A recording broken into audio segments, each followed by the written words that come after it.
Yeah, Brooklyn is a symbol of enterprise and entrepreneurship and creativity now. And my contention is it's always been this way. A lot of people say to me, did you ever imagine the brewery would be this successful? And my answer is, hell yes. I mean, that was the whole idea, right? You got to have great beer. We have incredible beer.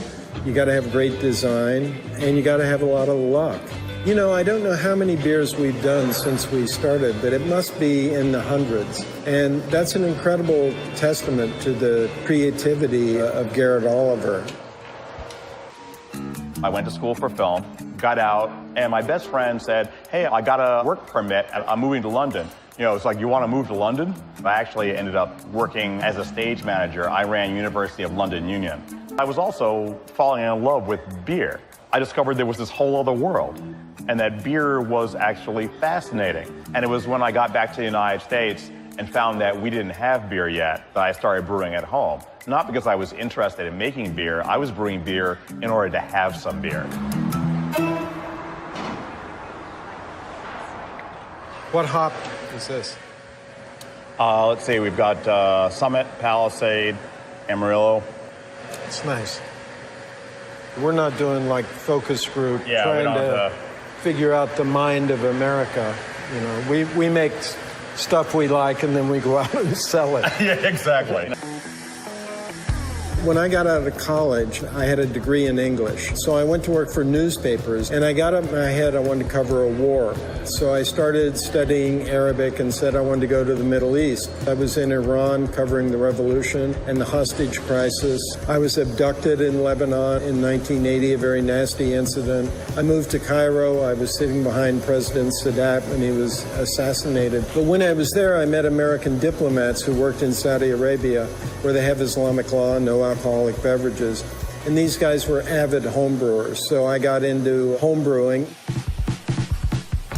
So we decided to come back to New York, and I was making beer at home, serving it to all my friends and neighbors, and eventually, with my downstairs neighbor, Tom Potter, a young guy with an MBA, I persuaded him to quit his job and start the Brooklyn Brewery with me. So this is what we're testing as the winter seasonal. Looks nice. It's got great foam. I'll give you some of my foam. Garret went to work for Manhattan Brewery, and I told him, when we build our brewery in Williamsburg, I want you to be part of it. You know, nice and dry. Beautiful. I think that what we're doing now is much more craft than what we were doing 7 or 8 years ago. We had no idea how to do the stuff that we're doing now, all the bottle re-fermentation stuff, all of the barrel aging stuff. This can hold about 2,000 barrels at once. Beer is much more culinary in many ways than wine is. First 10 years were very difficult. I mean, we were functionally bankrupt for many of those years. But at that time, you know, 1984, 85, all the beer in America, it was controlled by the big three, Bud, Coors, and Miller.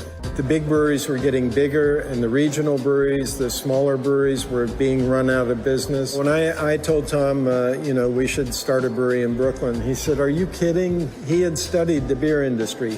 And he said, how can we compete with the big guys in this market? And my answer was, we're not going to compete with the big guys. We're going to compete with the imports. We weren't drinking American mainstream beer. We were drinking imported beer. The amazing thing is, almost 30 years later, imports are like 13% of the U.S. market. Craft beer is more than 10% and growing very rapidly. So tastes have changed and are changing in America. You like my hieroglyphs there? Those are from a tomb in ancient Egypt. And the guy, the translator there, is the world's foremost Egyptologist. I met him in Egypt like 30 years ago, and he sent me that when I built the brewery. That's like an ancient beer advertisement, right?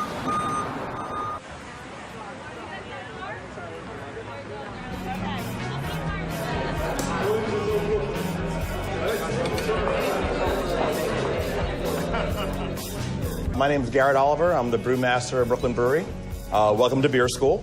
Several years back, I decided that it would be really fun if we got a chance to actually have brewers cooking the dinner. Oh, hell yes. My concepts of beer are essentially culinary. I have a chef's way of thinking about it. So what this is a Goan spiced crab cake. I love crab cakes. They're often very bready. I don't like them very bready. And I just love the way this all combines together and how it works with our beer. Nice filtration. JR. Nice filtration. Yeah. Blast was actually the name of my first homebrew. Double IPA, 8.4%, really dry. Beer is magical. You know, beer loosens people up, it connects people, and it creates a convivial atmosphere. It's an amazing beverage. At the end of the day, the purpose of the beer is to be beautiful. And that's what I'm trying to do. I love it. I love it more every day. Here's the best thing in the world. Beer.